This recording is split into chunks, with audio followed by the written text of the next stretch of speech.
Buenos días, querida y amada Iglesia de la Alianza Cristiana y Misionera. Para mí siempre ha sido, es y será un honor compartir este tiempo de oración para poder clamar a nuestro Dios en estos tiempos especiales que estamos viviendo como nación y como Iglesia nacional. Este es el día 565, unidos en oración. El texto de Jeremías, el capítulo 32, el versículo 17, dice así la palabra del Señor. Ah, Señor mi Dios, tú, con tu gran fuerza y tu brazo poderoso, has hecho los cielos y la tierra. Para ti no hay nada imposible. Frente a esta exposición de la palabra de Dios, llena de alegría el corazón de toda persona que puede percibir el poder de este texto bíblico leído. Vivimos un tiempo especial, difícil, complicado en nuestra gobernabilidad como nación, por tantas noticias duras, difíciles, en que todos nosotros sabemos que estamos enfrentando. El problema carcelario y las muertes que se han dado de cientos de personas dentro de la cárcel muestra no un problema solamente interno del sistema carcelario que está colapsado, sino de nuestra propia sociedad. Y si no entendemos que nuestro Dios, con su gran fuerza y su brazo poderoso, que hizo los cielos y la tierra, solo Él nos puede dar la salida a la situación que estamos viviendo como nación, porque para Dios nada es imposible, como dice el texto. Así es que vamos a orar y pedirle al Señor que nos permita utilizar esta serie de análisis de los generales de Dios que estamos analizando y últimamente al profeta Daniel. Vamos a pedirle al Señor que utilice su palabra para enseñarnos grandes cosas en esta mañana. Señor, declaramos con nuestra boca que tú eres nuestro Dios y que tú eres un Dios con gran fuerza y tu brazo es poderoso porque hiciste los cielos y la tierra y no hay nada imposible para ti. Clamamos, Señor, con todo nuestro ser para que en esta mañana, Señor, tú escuches el clamor de tu pueblo y declaramos, como hemos leído en este texto, que para ti nada es imposible. Espíritu Santo, toma control de nosotros, de mi vida, y que el cielo deje de ser de bronce, que la tierra deje de ser de hierro, y que tu Espíritu Santo nos una como iglesia para enfrentar, Señor, adecuadamente la situación que vive nuestra nación. Te lo ruego en el nombre de Jesús. Amén. Amén. Veamos entonces este tema de Daniel, su segunda parte, en donde el análisis del texto de Daniel nos va a permitir ver las características de un gobierno fallido. Las características de un gobierno fallido. Hay un proverbio español que dice: el hombre es el único animal que tropieza dos veces con la misma piedra. O en otra versión, el hombre es el único animal que cae dos veces en la misma trampa. Esto afirma que el ser humano le es difícil aprender de la historia y tiende a repetirlo. Pese a que la historia registra las razones del fracaso y el costo que representa por malas decisiones que a lo largo de los años los gobiernos y nuestra propia nación ha tomado decisiones. Analicemos las características de una civilización perdida basados en el libro de Daniel, el capítulo 4 y el capítulo 5. Pero para ello necesitamos un poco revisar el origen de esta civilización grandiosa que hubo en el tiempo antiguo, Babilonia. Génesis 10, del 8 al 12, dice lo siguiente.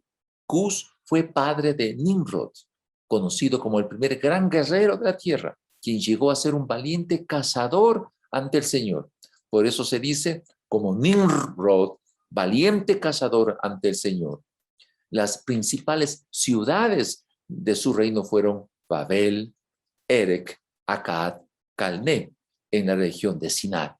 Desde esa región, Nimrod salió hacia Asur, donde construyó las ciudades de Nínive, de Rehovot, de Ir, de Cala y Rosén, la gran ciudad que está entre Nínive y Cala. Frente a estos asuntos que el texto bíblico muestra, podemos decir que empieza Babilonia con Nimrod, descendiente de Cam, que llegó a ser el gran cazador y poderoso en la tierra, y formó los reinos de Babel, Erech, Akkad. Luego salió a Siria y Nínive, como menciona Génesis, del capítulo 10, los versículos del 6 al 11. El Midrash, que es la exégesis de los textos bíblicos que utiliza la Torá, la Midrash de los judíos, aparece el nombre de Nimrod y como un rey tirano que construyó la torre de Babel. Su esposa, Semiramis, gobernó 42 años en el año 2189 a.C. Fueron, según narra la historia, los originarios de la idolatría a sí mismos. Su hijo Tamuz, nombre acadio de una deidad de Babilonia, llegó a ser adorado y ella era considerada la reina del cielo. Así se originó Babilonia. Esta organización idolátrica se extendió en todo el mundo conocido desde entonces, asentándose en la zona de Ur, orilla del río Éufrates, en donde se levantó la gran ciudad de Babilonia. Así, por lo tanto, dejamos sentado el origen de esta imperio, de esta nación de Babilonia y de esta civilización de Babilonia. ¿Cuándo fue esta civilización llegó a su máximo esplendor? Daniel capítulo 4, los versículos del 20 al 22 lo señalan de esta manera. En un sueño que tuvo el rey Nabucodonosor y la descripción que lo hace de la interpretación de ese sueño por parte de Daniel, se dice lo siguiente, verso 20 del capítulo 4. La copa del árbol que su majestad veía crecer y fortalecerse tocaba el cielo, hasta podía verse desde cualquier punto de la tierra. Ese árbol tenía un hermoso follaje y daba abundantes frutos que alimentaban a todo el mundo. Bajo su sombra se refugiaban las bestias salvajes y en sus ramas anidaban las aves del cielo. Ese árbol es su majestad, le dijo así Daniel, que se ha hecho fuerte y poderoso y con su grandeza ha alcanzado el cielo. Su dominio se extiende a los lugares más remotos de la tierra. Claramente se ve ahí cuánto fue el esplendor de esa Babilonia y que, según narra la historia, inició en el año 626 a.C. con Nabopolassar como rey y terminó con el rey Belsasar en el año 539 a.C. Son, por lo tanto, 87 años de hegemonía mundial que tuvo Babilonia. ¿Cuáles eran las características de esta civilización de Babilonia que nos permite a nosotros entender? Y por favor, iglesia amada, entendamos esto. Estas características del gobierno de Babilonia se han repetido a lo largo de todos los miles de años de historia. Y es la razón por la cual las grandes civilizaciones han fracasado. ¿Cuál es la característica o fue la característica del gobierno de Babilonia? La arrogancia y la rebelión. El arrogante busca hacer siempre lo que quiere. Daniel 5:19 dice, gracias a la autoridad que Dios le dio, ante él temblaban de miedo todos los pueblos y naciones y la gente de toda lengua. A quien él quería matar, lo mataba. A quien quería perdonar, lo perdonaba. Si quería promover a alguien, lo promovía. Y si quería humillar, lo humillaba. Eso muestra el gobierno de Babilonia, que era arrogante, y siempre él, el gobernante, quería hacer lo que quiere, como muchos líderes mundiales existen en la actualidad. Su arrogancia busca siempre hacer lo que ellos quieren, lo que ellos les da la gana. Segunda característica del gobierno de Babilonia: el arrogante tiende a vanagloriarse, se cree superior, se gloría a sí mismo. Fue característica de este gobierno de Babilonia. Dice así el texto bíblico: el rey Nabucodonosor mandó hacer una estatua de oro de 27 metros de alto con 2,5 metros de ancho, y mandó que le colocaran en los llanos de Dura, la provincia de Babilonia. Entonces los heraldos proclamaron a voz en cuello: a ustedes, pueblos, naciones y gente de todas las lenguas, se les ordena lo siguiente: tan pronto como escuchen la música de trompetas, flautas, cítaras, liras, arpas, zampoñas y otros instrumentos musicales, deberán inclinarse y adorar la estatua de oro que el rey Nabucodonosor ha mandado a erigir. Daniel 3, versículos del 4 al 5. Daniel 4:30 dice: exclamó, miren la gran Babilonia que he construido como capital del reino. Lo he construido con mi gran poder para mi propia honra, dijo así el rey Nabucodonosor. El arrogante siempre busca darse gloria a sí mismo de todo lo que hace. Qué triste. Ese tipo de gobiernos hoy en la actualidad existen, y Dios nos permita mostrar que si no cambian los conceptos de gobernabilidad, tendremos en los tiempos actuales gobiernos fallidos que poco a poco van a ser destruidos, como lo vamos a demostrar durante esta reunión. 3. El arrogante, cuando es amonestado, sabe lo que debe hacer, pero su orgullo le impide. Daniel 4:27 dice: por lo tanto, le dijo Daniel al rey: yo le ruego a su majestad aceptar el consejo que le voy a dar. Renuncie usted a sus pecados y actúe con justicia. Renuncie a su maldad y sea bondadoso con los oprimidos. Tal vez entonces su prosperidad vuelva a ser la de antes. Así le dijo Daniel al rey. Pero mucha gente, como el tiempo actual, son amonestados, pero el orgullo les impide actuar con cordura. 4. El arrogante es un fiestero. Los banquetes, para mostrar su propia gloria, mezclan el libertinaje, la borrachera con la idolatría. No se humilla, no aprende de los errores del pasado. Eso pasó con un nieto de Nabucodonosor, que era el rey de Babilonia. Dice así el texto bíblico: el rey Belsasar ofreció un banquete a 1,000 miembros de la nobleza y bebió vino con ellos hasta emborracharse. Y mientras brindaban, Belsasar mandó que le trajeran las copas de oro y de plata que Nabucodonosor, su padre, había tomado del templo de Jerusalén. Y así se hizo. Le llevaron las copas y en ellas bebieron el rey y sus nobles, junto con sus esposas y concubinas. Y a borrachos se deshacían en alabanzas a los dioses de oro, plata, bronce, hierro, madera y piedra.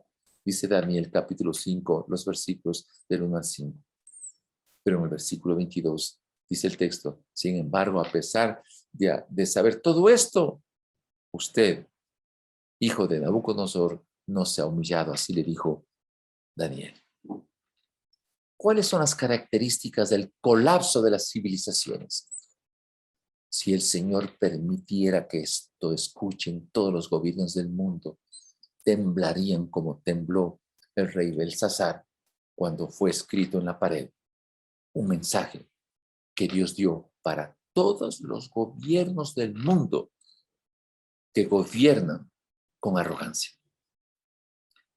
Si bien es cierto que el rey Nabucodonosor es llamado siervo de Dios en Jeremías 25:9, por ejemplo, o en Jeremías 27:6, y fue usado como instrumento de justicia de Dios sobre Judá en el año 605 antes de Cristo, el profeta Isaías, en el capítulo 13, los versículos del 1 al 22, profetiza que en el año 732 antes de Cristo, Babilonia nunca será habitada. Eso fue. Escuchen bien, iglesia amada, y escuchen gobernantes esta realidad. 170 años antes de que los medos destruían Babilonia, Isaías escribió lo siguiente: miren, yo incito sobre ellos a los medos, pueblo al que no le importa la plata ni se deleita con el oro. Con sus arcos traspasarán a los jóvenes, no se apiadarán del fruto del vientre, ni tendrán compasión de los niños. Babilonia, la perla de los reinos, la gloria y el orgullo de los caldeos, quedará como Sodoma y Gomorra cuando Dios las destruya. Nunca más volverá a ser habitada, ni poblada en los tiempos venideros. No volverá a acampar allí el beduino, ni hará el pastor descansar a su rebaño. Allí descansarán las fieras del desierto, sus casas se llenarán de búhos, allí habitarán las avestruces, brincarán las cabras salvajes. En sus fortalezas aullarán las hienas y en sus lujosos palacios los chacales. Su hora está por llegar y no se prolongarán sus días. Y esta profecía se cumplió exactamente respecto a lo que es Babilonia. En el año 538 a.C., los medos y los persas destruyeron Babilonia. En los años 275 a.C., los selúcidas, sucesores del imperio griego, forzaron a todos a abandonar Babilonia. Las razones del colapso de las civilizaciones podríamos ver fácilmente que se resumen en tres cosas. Las razones para el colapso de las civilizaciones. Tres cosas sencillas y profundas. La arrogancia genera violencia. El orgullo produce fracaso. La maldad acelera el juicio de Dios. Esto es historia donde han colapsado muchos gobiernos mundiales. Y en estos años en que vivimos, estas mismas tres características servirán para que estos gobiernos actuales colapsen en el mundo entero. La arrogancia hace gala de su violencia. Miren lo que dice Salmos 73:6. Por eso lucen su orgullo como un collar y hacen gala de su violencia. Es lo que estamos viendo nosotros en el tiempo actual. 2. Después del orgullo viene el fracaso. Proverbios 16:18 dice, el orgullo le sigue la destrucción, a la altanería el fracaso. 3. La maldad y el juicio de Dios. La arrogancia hace cosas terribles delante de Dios y por esa razón, irremediablemente, viene el juicio de Dios. Ezequiel 16:50 dice así, se creían superiores a otras y en mi presencia se entregaron a prácticas repugnantes. Por eso, tal como lo has visto, las he destruido. Qué terrible. Veamos ahora cómo operan los juicios de Dios sobre las civilizaciones. Tengamos en cuenta, todos nosotros de alguna manera generamos una gobernabilidad en nuestro hogar, en nuestra casa, en nuestro lugar de trabajo, en nuestras iglesias, en nuestros negocios. Todos nosotros, de una o de otra manera, siempre debemos dar cuentas a Dios de nuestra gobernabilidad. ¿Cómo es el juicio de Dios sobre las civilizaciones? Vamos a analizar la palabra mene, tekel, urpasim. Dios siempre avisa cuando se aproxima el desastre. Escuche bien eso. Dios siempre avisa cuando se aproxima el desastre. Y es lo que está ocurriendo en el tiempo actual por la pandemia. Dice el versículo 5 de Daniel 5. En ese momento, en la sala del palacio apareció una mano que, a la luz de las lámparas, escribía con el dedo sobre la parte blanca de la pared. Mientras el rey observaba la mano que escribía, el rostro le palideció del susto, las rodillas comenzaron a temblarle y apenas podía sostenerse. Mandó entonces que vinieran los hechiceros, astrólogos, adivinos, y estos sabios babilonios les dijo: al que lea lo que allí está escrito y me diga lo que significa, lo vestiré de púrpura, le pondré una cadena de oro en el cuello y le nombraré tercer gobernante del reino. Todos los sabios del reino se presentaron, pero no pudieron descifrar lo escrito ni decirle al rey lo que significaba. Esto hizo que el rey Belsasar se asustara y palideciera más todavía. Los nobles, por su parte, se hallaban confundidos. Esto pasó con el rey Belsasar. Dios siempre anticipa cuando se aproxima el desastre. Miremos el asunto de la pandemia. Miremos, los gobernantes del mundo no han sabido qué hacer y se han puesto a temblar frente a esta situación dura que ha cobrado millones de muertes en el mundo. Las Naciones Unidas no han sido capaces de responder adecuadamente frente al efecto de la pandemia. La Organización Mundial de la Salud se ha retrasado en su diagnóstico y no ha hecho la previsión que debía hacerlo. Hoy ya estamos con vacunas, es verdad. Estamos buscando dar una salida, pero hay que aceptar que las farmacéuticas se han forrado de dinero por lo menos para los próximos 20 años. Con todo el dinero de todos los países del mundo. ¿Qué ha pasado en esta pandemia? El Producto Interno Bruto Mundial ha bajado un 3%. Pero escuchen bien esto, iglesia amada. Escuchen, el 55% de la población en el Ecuador que pertenece a la población económicamente activa no han buscado alternativas para mejorar sus ingresos.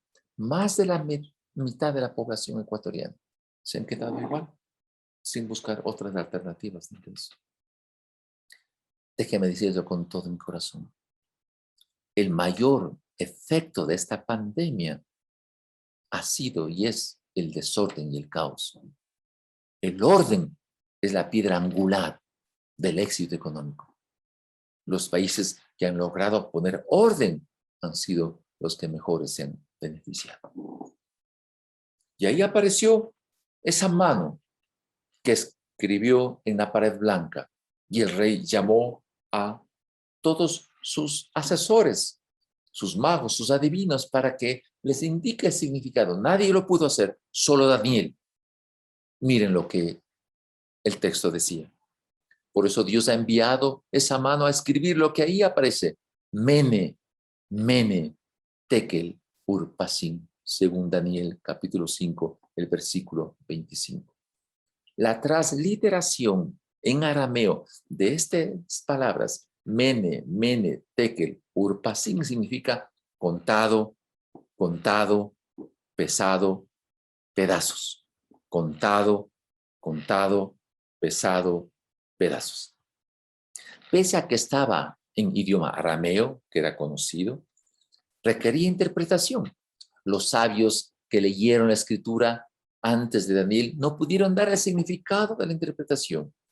Daniel, con la sabiduría de Dios, dijo: Mene, Mene, Dios ha contado tu reino y lo ha puesto fin.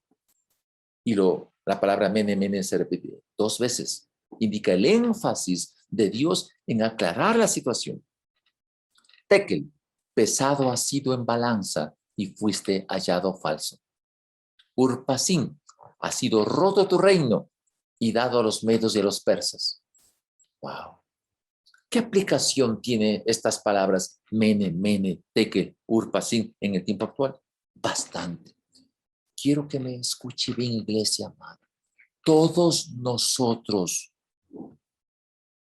que ejercemos una función determinada en cualquier nivel de la sociedad ecuatoriana y mundial, estamos sujetos a que Dios nos pase por esta prueba. Mene, Mene, Tekel, Urpasin. Contado, contado, pesado pedazos. ¿Qué aplicación podríamos decir? No hay vida del ser humano que no esté sujeto a ser evaluado por Dios.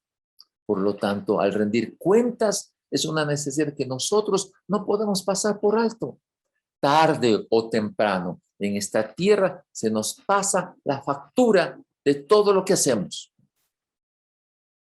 Dice un dicho, no hay mal que dure 100 años. Es un refrán popular. Pero recordemos esto, la maldad siempre tendrá su límite. La maldad siempre tendrá su límite, ya que por su naturaleza es destructiva. Todo gobernante, todo líder que esté a cargo de una organización, la maldad siempre tendrá su límite. Y la maldad siempre es autodestructiva. La maldad matará al malvado. Y los que aborrecen al justo serán condenados. Dice así el Salmo 37:4. Deja que la maldad destruya a los malvados. Toda maldad es autodestructiva. Todos los organismos en el mundo, si hay maldad en ellos, la maldad es autodestructiva. Cada cosa que hacemos tiene una unidad de medida. Iglesia, cada cosa que usted hace, que yo hago, tiene una unidad de medida. Cada ser humano tiene ante Dios un valor que se debe reportar ante él. Y Dios mide el valor de esa unidad. Y esa función que nosotros desempeñamos tiene un peso ante los ojos de Dios y que va a estar valorada ante sus ojos. Y cuando Dios mide y no alcance el valor que Dios espera, el juicio es inminente. El juicio es inminente. Dice así, Segunda de Reyes 17:11. Y en todos los altares paganos quemaron incienso, siguiendo el ejemplo de las naciones que el Señor había desterrado delante de ellos. Fueron tantas las maldades que cometieron que provocaron su ira. Si yo no mido el peso que debo medir ante los ojos de Dios, Él medirá mi peso. Y si no encuentra el peso correcto, el juicio de Dios vendrá sobre mí. Esto es una verdad, querida iglesia, para mí y para todos. Al volvernos a Dios y alejarnos de la maldad, yo alejarme de la maldad, es posible que Dios me restaure. Y la restauración es un perfume de alegría para Dios. Es importante esto. Cuando nos damos cuenta que hemos fallado, podemos buscar la restauración. El Salmo 45:7 dice, tú amas la justicia y odias la maldad. Por eso Dios te escogió a ti y no a tus compañeros. Tu Dios te ungió con perfume de alegría. Podemos fallar, pero podemos ser restaurados. Pero si no corregimos, el juicio viene. La maldad no puede permanecer. El Dios que tenemos es un Dios justo y quitará de la función al impío. La maldad tiene su propia estructura que busca estabilizar el caos. La maldad tiene su propia estructura que busca estabilizar el caos, pero su propia esencia lo desestabiliza y lo desintegra. Cuando el pecado consume la dignidad del ser humano, el impío caerá y el íntegro endereza siempre el camino, como dice Proverbios 11:5. La justicia endereza el camino de los íntegros, pero la maldad hace caer a los impíos. Iglesia de la Alianza, Dios castigará la maldad del mundo y pondrá fin a la soberbia de los arrogantes, humillando siempre el orgullo de los violentos. Todo el que peca merece la muerte, pero ningún hijo pagará la culpa de su padre, ni ningún padre con la injusticia de su hijo. El justo se le pagará con justicia y el malvado con maldad. Dice así Ezequiel 18:20.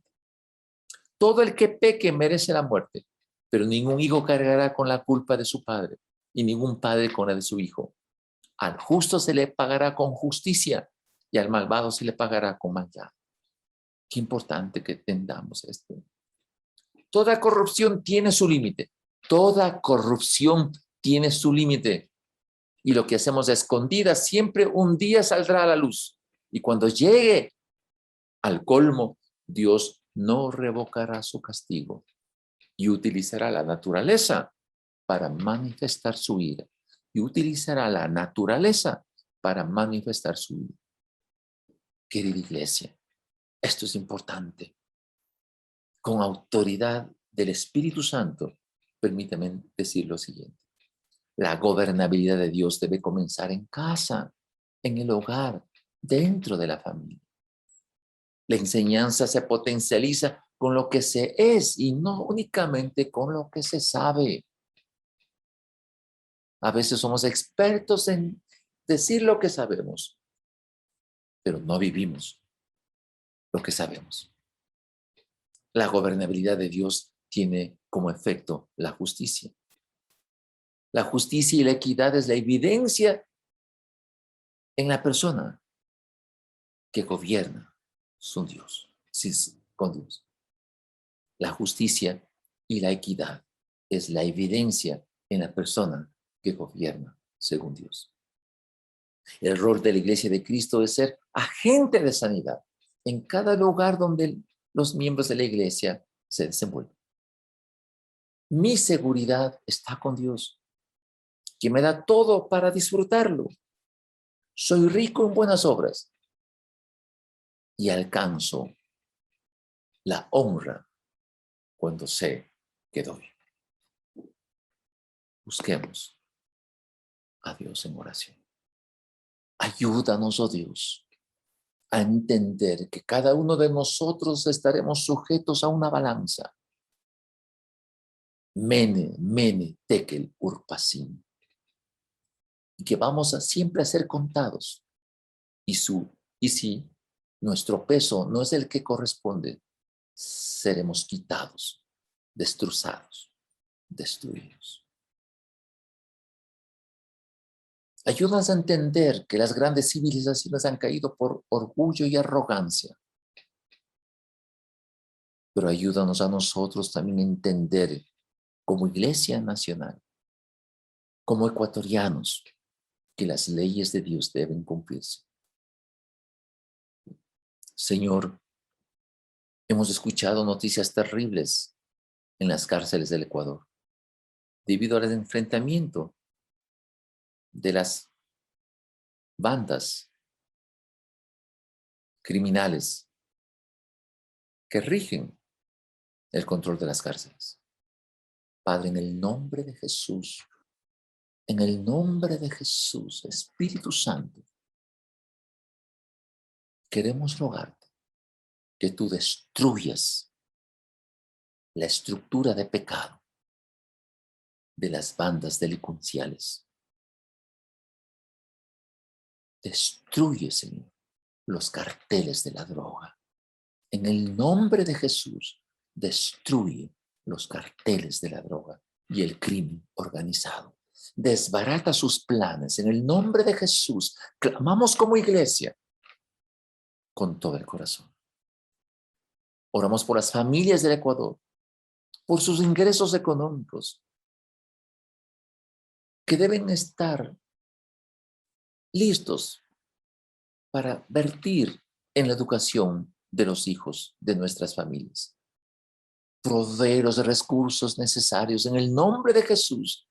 Permite habilidades y destrezas en cada familia del Ecuador para renovar sus habilidades y mejorar sus ingresos. Señor, oramos por los que se encuentran en los centros de salud en estado crítico, que puedan encontrarse contigo, oh Señor Jesús. En el nombre de Jesús te rogamos que haya personas que puedan compartir tu palabra con ellos. Padre, permite que la corrupción del país sea desarticulada, que todos los jueces que tienen en sus casos actos de corrupción, no hagan maldades por decisiones equivocadas, porque hemos aprendido que la maldad destruye a los malvados. Permite, oh Dios, que los jueces sean justos y condenen la corrupción y los sicariatos. Levanta, Señor, un avivamiento de la iglesia de la alianza. Aviva la obra de tus manos, hazla florecer, oh Jehová de los ejércitos. Permítenos salir adelante. Danos gozo y alegría de trabajar juntos para que tu reino se extienda. Gracias por lo que tú vas a hacer, amado Padre Celestial. En el nombre de Jesús. Amén.